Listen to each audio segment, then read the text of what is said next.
지금 이제 김영 선생님께서 자기소개서 작성하기 전에 해야 될 그러한 작업들이나 유의사항들에 대해서 알려주셨는데요. 2023학년도 자기소개서 그럼 문항별로 구체적으로 어떤지 한번 살펴보도록 하겠습니다. 네, 자기소개서 이제 문항별로 한번 네네. 살펴볼 때 이제 이 문항에서 무엇을 물어보는가 이제 뭘 물어보는지 약간 의도와 네네. 핵심 이제 단어 같은 걸 좀 파악하고 학생들이 작성을 해보면 좋을 것 같아요. 그러니까 이제 이 문항마다 이제 알고자 하는 그 의도가 있다라는 거죠. 이 문항에. 그죠? 아무래도 거기서 물어보는 게 있으면 내가 거기에 맞춰서 내 네. 핵심 역량 네. 아니면 평가 요소에 해당되는 역량을 네. 어필하기 좀 좋지 않을까라는 생각이 들어서 그걸 먼저 좀 체크를 해보면 좋을 네. 것 같습니다. 네. 네. 자, 그러면은 이제 공통문항, 1번 문항부터 가볼게요. 지금 이게 자기소개서 제가 출력해놨는데 저희 대입정보 포털 어디가에 그 대입정보센터 대입전략 자료실에 이 공통양식이 올라와 있습니다. 1번 문항은 고등학교 재학기간 중 자신의 진로와 관련하여 어떤 노력을 해왔는지 본인에게 의미 있는 학습 경험과 교내 활동을 중심으로 기술해 주시기 바랍니다. 띄어쓰기 포함 1,500자인데 한번 어떻게 작성하면 좋을지 한번 말씀해 주시죠. 일단 1번 문항의 핵심 키워드를 한번 살펴볼까요? 제가 생각했을 땐 이 핵심 키워드가 진로, 진로, 진로가 있고요. 노력, 노력, 학습 경험, 음, 교내 활동. 교내 활동. 인 것 같아요. 네. 제가 생각했을 때는. 음. 그럼 이제 진로니까. 네, 그쵸. 신 선생님이 생각했을 때 요걸 이제 핵심 키워드를 가지고 어떤 평가 요소를 좀 어필하실 수 있을 것 같으세요? 이게 그 진로는 이제 우리 뭐 창체에 있는 뭐 진로 활동이나 진로에 대한 나의 관심도나 역량 같은 거일 것 같고 전공 적합성 뭐 학업 역량 그거 학업이 아까 키워드라고 맞아요. 했잖아요. 학습 경험, 맞아요. 교내 활동 뭐 이런 활동들에 대해서 나의 지원 전공에 대한 발전 가능성 이런 것들인데 이거 어떻게 쓰냐에 따라서 되게 잘 구성하면 이제 어필이 될 수 있을 것 같아요. 맞아요. 이 지금 되게 잘 파악하신 케이스거든요, 지금. 네, 아 그래요? 네네. 보시면 1번 문항 같은 경우에는 이제 자기소개서 문항들 중에서도 네네. 글자 수가 제일 많아요. 아, 제일 많고요. 보시면 이제 어떻게 내가 쓰냐에 따라서 이제 역량을 다 어필이 가능한 네. 그런 내용들을 쓸 수도 있는 거죠. 네. 근데 기본적으로는 학업 역량이랑 이제 진로 또는 전공 적합성을 네네. 이제 기본 베이스로 음. 크게 어필을 하면서 네. 뭐 발전 가능성이라던가 인성을 함께 어필하기 네네. 그런 좋은 문항이다라는 생각이 들고요. 그렇다 보니까 이 1번 문항을 작성할 때 학생들이 좀 많이 어려워해요. 음. 그 어려워하는 이유가 그러니까 음. 어떻게 얼마만큼 무엇을 그러니까 어떤 활동을 얼마만큼 쓰는 게 나한테 좋을까라는 고민이 학생들이 좀 많이 되는 거죠. 몇 개인지 좀 문항에 적어줬으면 그치. 친절했을 텐데 3개 이내로 적어라. 맞아요. 예전에 한번 그랬던 적도 있는데 아, 그러면 맞아요. 좀 편할 것 같은데 1,500자 되게 많아요. 근데 뭘 적어야지 내가 어필되는지 많이 들어도 되게 어려워요. 그래서 학생들이 요거 1번 문항을 좀 많이 어려워하긴 하더라고요. 그래서 선생님 생각했을 때는 1번 문항 몇 개 정도 쓰는 게 좋을 것 같으세요?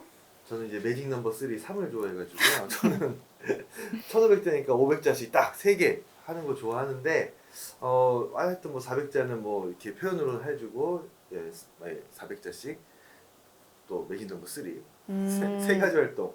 근데 이게 아까 전에 선생님 말씀하신 것 중에 학생부의 해설서라고 하는 그 표현이 되게 참 공감이 와닿는 게 이게 학생부에는 내 얘기가 하나도 없으니까 내가 느낀 그런 감정들 그때 활동했었던 느낀 점 이런 것 좀 쓰면은 좀 되지 않을까 싶다는 생각이 드네요. 맞아요. 그 학생부에 나의 뭐 동기라던가 아까 말씀하셨던 느낀 점 이런 것들을 작성을 해야지 아무래도 네. 학생부와 같이 평가자를 좀 설득할 수 그렇죠. 해설서라고 하는 게 딱 그런 역할을 하면 딱 좋을 것 같아요. 네, 설득을 할 수 있잖아요. 근데 이게 내가 역량을 좀 많이 어필하고 싶어가지고 활동을 좀 많이 쓰면 쓸수록 네. 결국에는 나열식으로 갈 수밖에 없게 되는 거죠. 1,500자니까. 그렇죠. 그러니까 내가 활동은 많이 했어. 그리고 좀 어필을 많이 하고 싶어. 많이 하고 싶어서 막 쓰다 보면 결국에는 나는 무슨 활동을 했고 뭘 느꼈고. 계절식으로 되겠네요. 네, 그러니까 그렇게 나열식이 되면 결국에는 학생부 요약 하는 형태가 될 수밖에 없게 되는 거죠. 해설이 아니라. 네, 맞아요.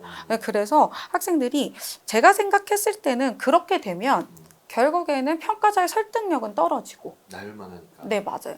그리고 이제 아까 말했던 학생부의 해설서도 되지 못하는 그 역할도 수행하지 못하고. 그래서 저는 몇 개를 쓰는 게 중요하기보다는 네네. 한 개를 쓰더라도 네. 내가 그걸 무얼 이제 하게 된 동기는 무엇이고 어떤 과정을 이루게 되었고 그리고 무얼 배웠고 네, 그러면서 나는 그 과정 속에서 어떤 변화가 있었고 어떤 문제 해결을 했고 난 어떤 실천을 했는지 근데 그 과정이 뭐 예를 들면 나는 어떤 진로와 관련해 가지고 아까 말했죠 진로가 핵심 키워드였다고 그 진로와 관련해서 어떤 지식을 획득을 했고 그 학습 경험을 바탕으로 이렇게 학교 생활을 심화 확장을 이렇게 했다라는 그런 과정 속에 있는 나를 좀 보여줄 수 있게 작성하는 게 구체적으로 작성하는 게 중요하다라고 좀 생각을 해주시면 좋을 것 같습니다. 이게 구체적으로 적어야지 남들과 좀 차별화될 것 같아요. 나의 이야기가 그러니까 되니까. 같은 고등학교에서도 친구들 같은 반에서 같은 대학에 지원하는 케이스도 많잖아요. 맞아요. 근데 이제 그러면 활동이 똑같을 텐데 그 활동을 나열하다 보면은 이제 글자 수 제한 때문에 되게 비효율적으로 쓰는 게 될 텐데 한 선별해가지고 나의 얘기를 구체적으로 쓰면은 같은 반 친구보다 되게 차별화되니까 평가자를 설득할 수 있는 좋은 자료가 될 것 같다는 생각이 듭니다. 네. 그러면 혹시 일본 문화과 관련된 좀 뭐 좋은 사례 이런 거 없어요?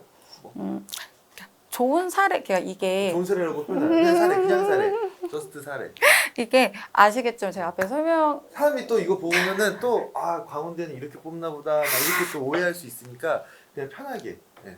이게 자기소개서는 정답이 없다고 저는 생각을 해요. 정답이 없다. 네, 자기소개서는 나를 어떻게 어필하냐에 따라 방법이 다양하고 아까 말했죠 핵심만 맞으면 표현하는 건 다 다양하다 생각을 해요. 정답은 없지만 그래도 좋은 답이랑 나쁜 이렇게 별로인 답은 있잖아요. 네, 그래서 정답은 없고요. 그건 아니고 학생들이 1번과 관련해가지고 좀 많이 썼던 형태가 있어요. 그러니까 형태 어떤 형태였냐면요. 이제 학업 부분이 좀 네. 강조되어 있다 보니까 진로와 관련된 학업 부분이 강조되어 있다 보니까 본인이 언제 지원한 학과와 관련해서 교과 수업과 관련해서 본인이 이게 성적이 나빴는데 어떻게 자기 주도적 학습을 통해서 성적이 향상되었다라는 내용들을 좀 쓴 케이스들이 꽤 있었거든요.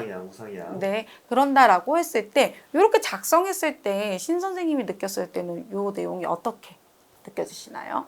아니 뭐 그거는 1번 문항의 핵심 키워드인 진로랑 이제 학습 경험 중에 학습 경험은 뭐 얼추 이제 맞췄다고 보는데 진로가 거기에 좀 빠져 있다는 느낌이 들기도 하는데 여기서 포커스는 이제 진로와 본인 지원한 지원한 학과에 맞춰져서 그렇게 쓴 거죠. 그러면 예전의 표현으로 이런 표현 좀 오래됐지만 자기주도성이 좀 높다 뭐 이런 식으로 평가할 수 있나요?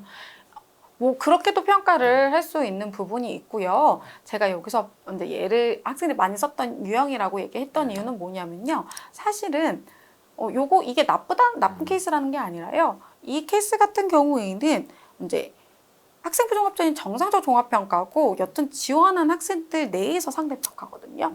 그런다라고 했을 때 이 내용은 사실은 학교생활 기록부에서도 충분히 보여줄 수 있는 부분이 꽤 많아요.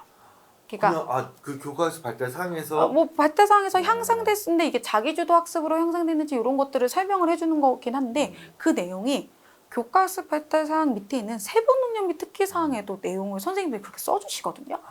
중복되네요. 네, 그 내용들이 꽤 있단 말이에요. 그러니까 사실 제가 생각했을 때는 그 아까 말했던 학생부 해설서라고 했잖아요. 그러니까 조금 더 본인이 그 다른 사람들과 좀 다른 나의 역량을 좀 더 특색 있게 보여줄 수 있는 내용을 쓰는 게 좀 더 낫지 않을까라는 좀 생각이 들고요. 그런다라고 했을 때 학생들이 좀 같이 고민해 볼 게 학업 역량을 이 학생은 어필하고 싶었던 것 같아요. 네. 그럼 진로와 관련된 학업 역량을 어필하고 싶었던 것 같거든요. 본인이 지원한 학과와 관련해가지고 그러면 학업 역량 평가 요소 세부 평가 요소 항목을 좀 보면요. 평가 요소의 세부 평가 항목 요소를 보면 거기에 탐구력이나 네. 혹은 탐구 활동 같은 게 있어요.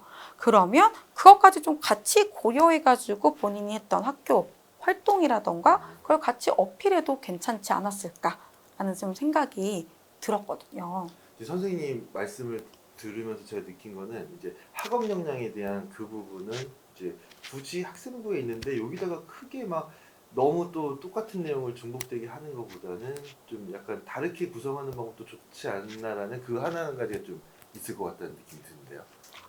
네, 저는 그렇게 생각하는데 꼭 이건 정답은 아니다. 정답은 아니고 네. 두 번째는 이제 구체적으로 좀 나의 그 부분을 좀 생각해라라는 그런 뜻으로 받아들이면 될까요? 그래서 예를 하나만 들어드릴게요. 네네. 요건 정말 예예요. 네, 어떻게 작성하면 네, 좋을지에 대한 예. 이거는 실제 지원한 케이스는 아니고요. 예를 들면 어떤 학생이 경제학과를 지원했어요. 이 학생이 경제학과를 지원해가지고 이제 경제학과 지원한 학생인데 이 학생이 확률과 통계 시간에 네. 지리계수 관련해가지고 이제 그걸 찾아보고 뭐 하다 보니까 이거 관련해서 좀 더 찾아보고 싶은 생각이 든 거죠. 이 학생 스스로. 그래서 좀 더 찾아보니까 뭐 엔게 지수도 있고요. 엔게 지수도 있고 엔게 지수 보니까 그래서 물가 상승 네네. 이 부분과도 연관이 있고 이런 걸 알게 된 거예요, 이 학생이. 그래서 또 더 자세히 찾아봤더니 이제 독서 활동 시간에 이 학생이 그거 관련된 책을 좀 구체적으로 찾아본 거죠. 그래서 이 학생이 이거 관련해서 좀 더 구체적으로 좀 탐색을 하고 싶다고 느껴가지고 이 학생 같은 경우에서 그래서 선택 과목으로 국제 경제랑 뭐 실용 경제를 선택해서 그 수업 시간에 그러면 여러 국가적으로 실제로 물가 상승이 일어났던 역사적인 사건들은 무엇이 있을까? 이 학생들은 찾아본 거죠. 왜 물가 상승이 이렇게 일어났을까? 네. 그럼 그 물가 상승이 일어났을 때 해결 방법은 무엇이었을까? 앞으로 이제 우리나라도 이제 물가 상승이 일어나고 있는데 우리나라 해결책은 무엇이었을까? 이 학생이 나름의 고민을 하고 그 찾아본 과정들을 작성을 하는 거죠. 자기소개서였다. 네. 근데 그런 내용들이 좀 있으면 이 학생이 이렇게 작성을 했어요. 어떻게 느껴지시나요? 근데 너무 훌륭할 것 같아요. 완전 소논문처럼, 소논문 목차처럼 지금, 그러니까 그 수학을 배우다가 이런 생각을 엮고 나갔다는 게 당연히 신뢰가 가고 일단 그리고 그러한 구체적인 키워드 내가 알아봤던 궁금했던 것들을 찾아보려는 노력들도 되고 그러면은 진로랑 그 노력, 학습 경험 이런 것들이 다 포함되어 있다는 네, 생각이 이 학생이 진짜 논문 쓴 거 전혀 아니고요. 이 네. 학생은 실제 아니에요. 학생들 소논문 작성 안 됩니다. 학생들 학교 생활표 절대 작성 안 되고요. 자기는 절대 아니에요. 이거는 이 학생 같은 경우에는 보셨던 것처럼 학교 생활 내에서 이루어진 거예요. 교과 학습을 교과 시간에 배웠던 걸 바탕으로 독서 활동이랑 뭐 동아리 활동 그리고 수업 시간까지 이어져 가지고 이런 것들이 이 학생을 심화 확장시킨 거예요. 근데 이런 것들이 다 학교 생활 내에서 이루어졌던 거고 아까 말했죠. 학생부 우리 분석할 때 한번 유기적 연결점을 찾아보라고 했잖아요. 이 학생은 이렇게 연결점이 학습과 관련된 학업적으로 내가 호기심을 가지고 어떻게 탐구했는지에 포커스가 맞춰진 유기적 연결점을 찾아낸 거죠. 그러면서 자신을 계속 확장시켜 나가는 그런 역량이 뛰어나다고 좀 볼 수 있을 것 근데 같아요. 요거는 단편적인 예인 거예요. 꼭 이렇게만 쓸 필요는 없어요. 여러 가지 경우들이 있으니까요. 요렇게 작성하는 것도 하나의 방법이다라고 생각을 해주시면 좋을 것 같습니다.